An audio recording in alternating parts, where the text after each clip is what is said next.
The purpose of this record is to show you how to use your imagination to achieve your every desire. Most men are totally unaware of the creative power of imagination and invariably bow before the dictates of facts and accept life on the basis of the world without. But when you discover this creative power within yourself, you will boldly assert the supremacy of imagination and put all things in subjection to it. When the man speaks of God in man, he is totally unaware that this power called God in man is man's imagination. This is the creative power in man. There is nothing under heaven that is not plastic as potter's clay to the touch of the shaping spirit of imagination. Once a man said to me, "You know, Neville, I love to listen to you talk about imagination. But as I do so, I invariably touch the chair with my fingers and push my feet into the rug just to keep my sense of the reality and the profundity of things." Well, undoubtedly he is still touching the chair with his fingers and pushing his feet into the rug. But now let me tell you another one who didn't touch with her fingers and didn't push that foot of hers onto the board of the streetcar. It's the story of a young girl, just turned 17. It was Christmas Eve, and she is sad of heart. For that year, she had lost her father in an accident, and she's returning home to what seemed to be an empty house. She was untrained to do anything, so got herself a job as a waitress. This night is quite late, Christmas Eve. It's raining. The car is full of laughing boys and girls home for their Christmas vacation. And she couldn't conceal the tears. Luckily for her, as I said, it was raining. So she stuck her face into the heavens to mingle her tears with the rain. And then holding the rail of the streetcar, this is what she did. She said, "This is not rain, but this is spray from the ocean. And this is not the salt of tears that I taste, but this is the salt of the sea in the wind. And this is not San Diego. This is a ship, and I'm coming into the Bay of Samoa." And there she felt the reality of all that she had imagined. Then came the end of the journey, and all are out. 10 days later, this girl received a letter from a firm in Chicago saying that her aunt, several years before, when she sailed for Europe, deposited with them $3,000 with instructions that if she did not return to America, this money should be paid to her niece. They had just received information of the aunt's death and were now acting upon her instructions. 1 month later, this girl sailed for Samoa. As she came into the bay, it was late that night, and there was salt of the sea in the wind. It wasn't raining, but there was spray in the air, and she actually felt what she felt 1 month before, only this time she had realized her objective. Now this whole record is technique. I want to show you today how to put your wonderful imagination right into the feeling of your wish fulfilled, and let it remain there and fall asleep in that state. And I promise you from my own experience, you will realize the state in which you sleep if you could actually feel yourself right into the situation of your fulfilled desire and continue therein until you fall asleep. As you feel yourself right into it, remain in it until you give it all the tones of reality, until you give it all the sensory vividness of reality. As you do it, in that state, quietly fall into sleep. And in a way you will never know, you could never consciously devise the means that will be employed, you will find yourself moving across a series of events leading you towards the objective realization of this state. Now here is a practical technique. The first thing you do, you must know exactly what you want in this world. When you know exactly what you want, make as lifelike a representation as possible of what you would see and what you would touch and what you would do and physically moving in such a state. For example, suppose I wanted a home, but I had no money, but I still know what I want. without taking anything into consideration, I would make as lifelike a representation of the home that I would like, with all the things in it that I would want. And then, this night, as I would go to bed, I would, in a drowsy, sleepy state, the state that borders upon sleep, I would imagine that I am actually in such a house, that were I to step off the bed, I would step upon the floor of that house. Were I to leave this room, I would enter the room that is adjacent to my imagined room in that house. And while I am touching the furniture and feeling it to be solidly real, and while I am moving from one room to the other in my imaginary house, I would go sound asleep in that state. And I know that in a way I could not consciously devise, I would realize my house. I have seen it work time and time again. If I wanted promotion in my business, I would ask myself what additional responsibilities would be mine were I to be given this great promotion. What would I do? What would I say? What would I see? How would I act? And then in my imagination, I would begin to see and touch and do and act as I would outwardly see and touch and act were I in that position. If I now desired the mate of my life, were I now in search of some wonderful girl or some wonderful man, what would I actually find myself doing that would imply that I have found my state? For instance, suppose now I was a lady. One thing I would definitely do, I would wear a wedding ring. I would take my imaginary hands, and I would feel the ring that I would imagine to be there. And I would keep on feeling it until it seemed to me to be solidly real. I would give it all the sensory vividness I am capable of giving anything. And while I am feeling my imaginary ring, which implies I am married, I would sleep. This story is told us in the Song of Songs, or the Song of Solomon. It is said, "At night on my bed, I sought him whom my soul loveth. I found him whom my soul loveth. And I would not let him go until I brought him into my mother's house, right into the chamber of her that conceived me." If I would take that beautiful poem and put it into modern English, into practical language, it would be this. While sitting in my chair, I would feel myself right into the situation of my fulfilled desire. And having felt myself into that state, I would not let it go. I would keep that mood alive, and in that mood, I would sleep. That is, taking it right into my mother's chamber, into the chamber of her that conceived me. You know, people are totally unaware of this fantastic power of the imagination. But when man begins to discover this power within him, he never plays the part that he formerly played. He doesn't turn back and become just the reflective life. From here on in, he is the affecter of life. The secret of it is to center your imagination in the feeling of the wish fulfilled and remain therein. For in our capacity to live in the feeling of the wish fulfilled lies our capacity to live the more abundant life.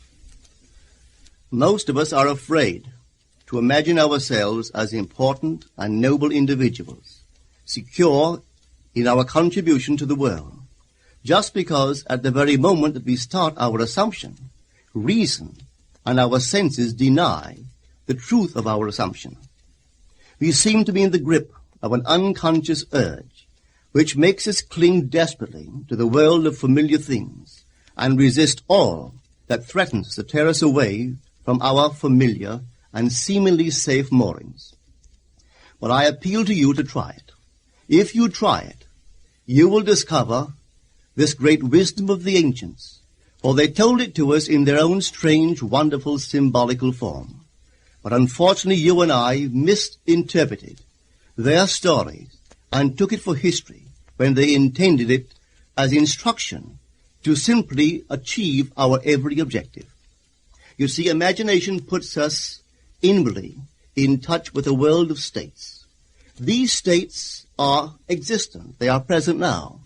But they are mere possibilities while we think of them. But they become overpoweringly real when we think from them and dwell in them. You know, there's a wide difference between thinking of what you want in this world and thinking from what you want. Let me tell you, when I first heard of the strange and wonderful power of the imagination, it was in 1933 in New York City. An old friend of mine taught it to me. He turned to the 14th of John, and this is what he read. In my Father's house are many mansions. If it were not so, I would have told you. I go to prepare a place for you. And if I go and prepare a place for you, I will come again and receive you unto myself, that where I am, there ye may be also. He explained to me that this central character of the Gospels was human imagination. That mansion was not a place in some heavenly house, but simply my desire. If I would make a living representation of the state desired, and then enter that state and abide in that state, I would realize it. At the time, I wanted to make a trip to the island of Barbados in the West Indies, but I had no money. He explained to me that if I would that night, as I slept in New York City, assume that I was sleeping in my earthly father's house in Barbados, and go sound asleep in that state, that I would realize my trip. Well, I took him at his word and tried it. For 1 month, night after night, as I fell asleep, I assumed I was sleeping in my father's home in Barbados. At the end of my month, an invitation from my family came, inviting me to spend the winter in Barbados. I sailed for Barbados the early part of December of that year. From then on, I knew I had found this Savior in myself. The old man told me that it would never fail. Even after it happened, I could hardly believe that it would not have happened anyway. That's how strange this whole thing is. On reflection, it happens so naturally. You begin to feel or to tell yourself, well, it would have happened anyway. And you quickly recover from this wonderful experience of yours. It never failed me if I would give the mood, the imagined mood, sensory vividness. I could tell you unnumbered case histories to show you how it works. But in essence, it's simple. You simply know what you want. When you know what you want, you are thinking of it. That is not enough. You must now begin to think from it. Well, how could I think from it? I am sitting here, and I desire to be elsewhere. How could I, while sitting here physically, put myself in imagination at a point in space removed from this room and make that real to me? Quite easily. My imagination puts me in touch inwardly with that state. I imagine that I am actually where I desire to be. Now, can I tell that I am there? There is only one way to prove that I am there. For what a man sees when he describes his world is as he describes it relative to himself. So what the world looks like depends entirely upon where I stand when I make my observation. So if, as I describe my world, it is related to that point in space I imagine that I am occupying, then I must be there. I am not there physically, no, but I am there in my imagination, and my imagination is my real self. And where I go in imagination and make it real, there I shall go in the flesh also. When in that state I fall asleep, it is done. I have never seen it fail. So this is the simple technique on how to use your imagination to realize your every objective. Here is a very healthy and productive exercise for the imagination. Something that you should do daily. Daily relive the day as you wish you had lived it, revising the scenes to make them conform to your ideals. For instance, suppose the day's mail brought disappointing news. Revise the letter. Mentally rewrite it and make it conform to the news you wish you had received. Or suppose you didn't get the letter you wish you had received. Write yourself the letter and imagine that you received such a letter. Let me tell you a story that took place in New York not very long ago. In my audience sat this lady who had heard me numberless times. And I was telling the story of revision. that man, not knowing the power of imagination, he goes to sleep at the end of his day, tired and exhausted, accepting as final all the events of the day.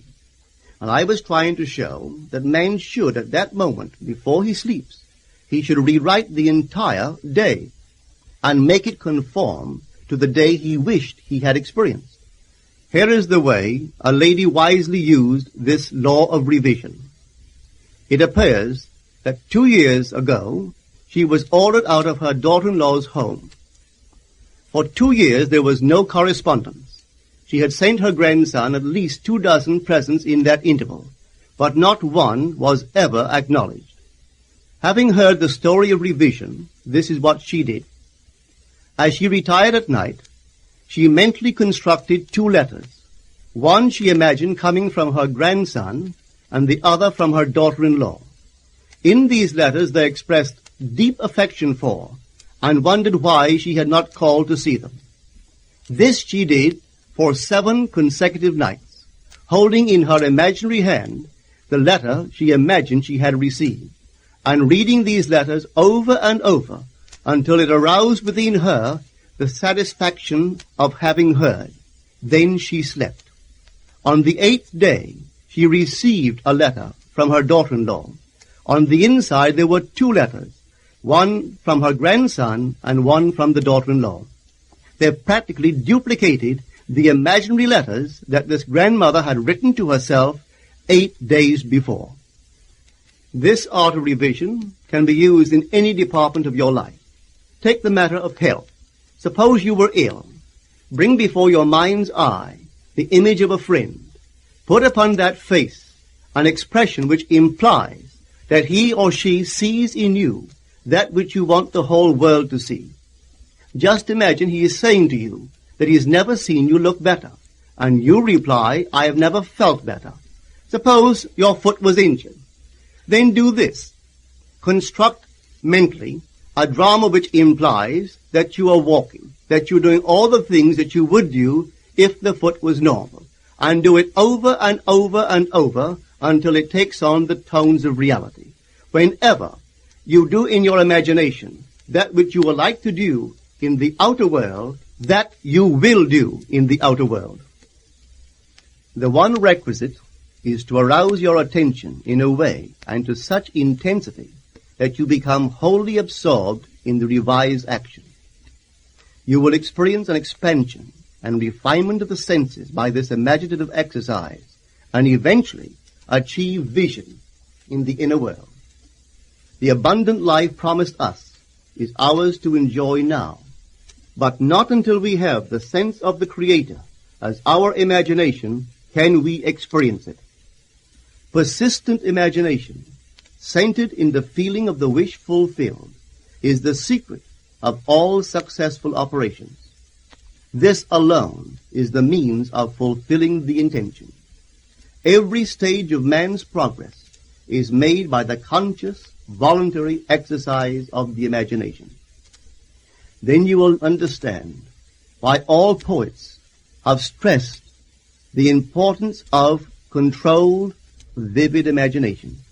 Listen to this one by the great William Blake.